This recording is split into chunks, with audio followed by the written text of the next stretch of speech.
Hi everybody, welcome back to Bio 1B. Hopefully my lecture recordings here are just as exciting as we have in class, and I'll certainly do my best. Please let me know about the quality of the videos. I'm not a professional in video making, but I will give it a good shot here and see if we can get you prepared to finish up Bio 1B and move on to Bio 1C with me in the fall, or whatever you're going to do next. So last time in lecture, we were talking about annelids. And so if you recall, we had a special concept here that is going to be really important when we talk about annelids and arthropods, and that's metamerism and tagmatization.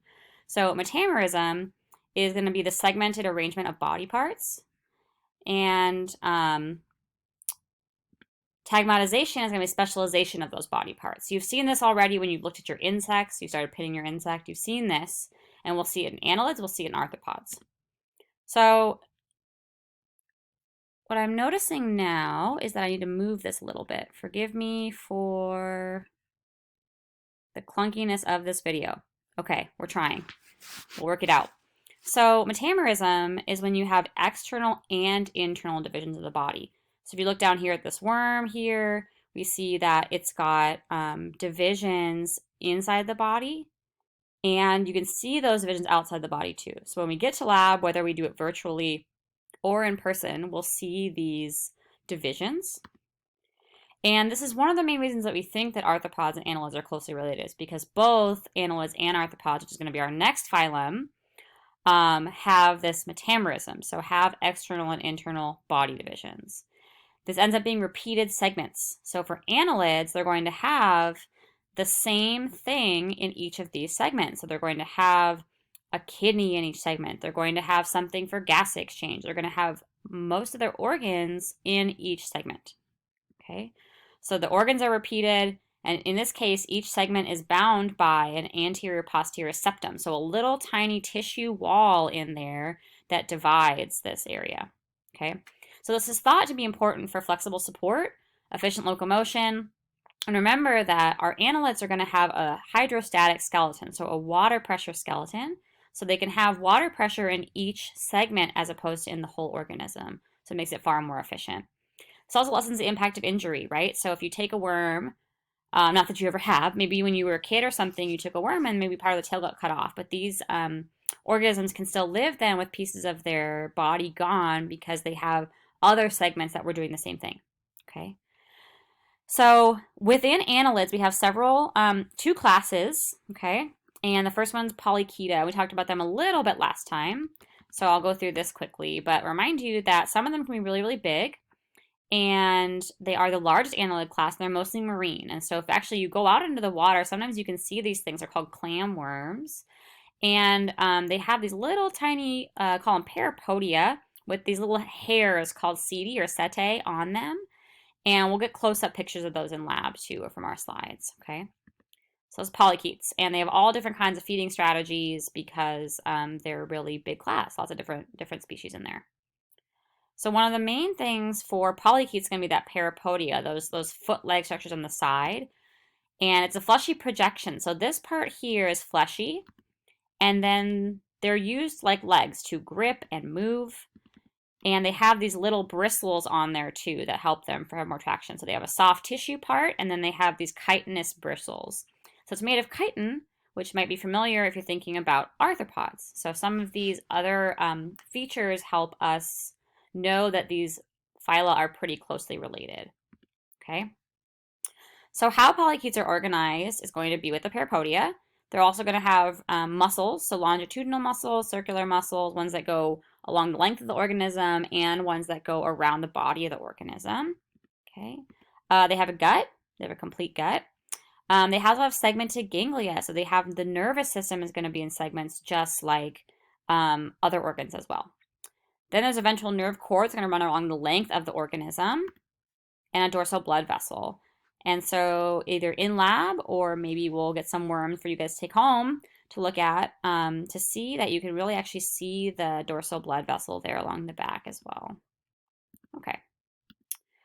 Polychaetes are getting towards more advanced sensory structures. So they have a mouth up at the front of the head.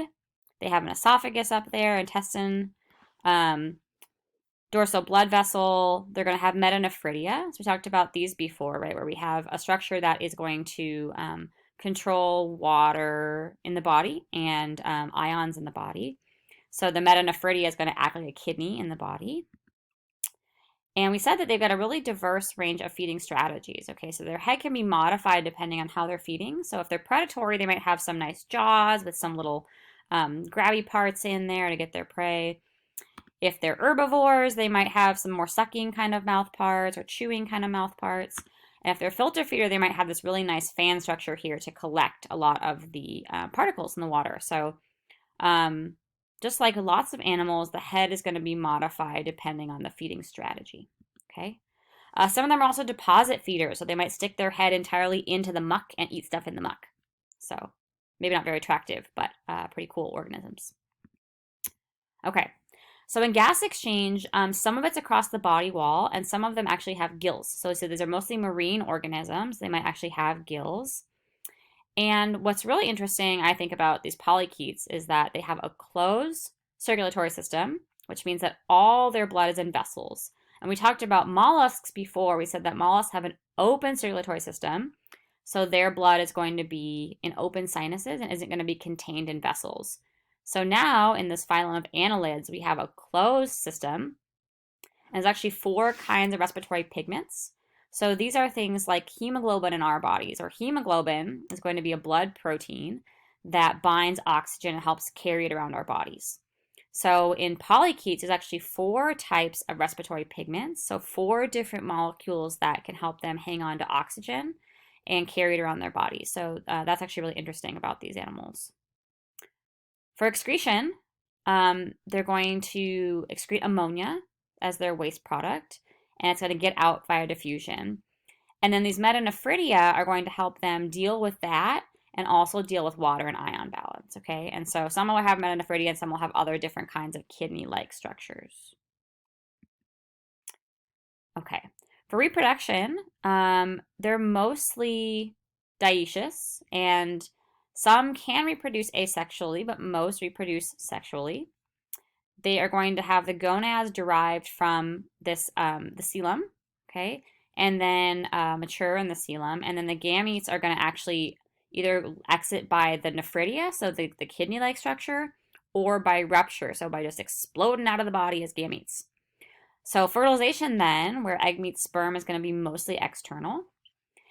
The asexual version is really interesting. So it's something called epitochy, where individuals can that were made by reproduction sexually can then bud off bits. So they have a sort of alternating life cycle where you might be created through sexual reproduction, but then you could bud off bits for asexual reproduction. So there's multiple strategies in some of these animals as well.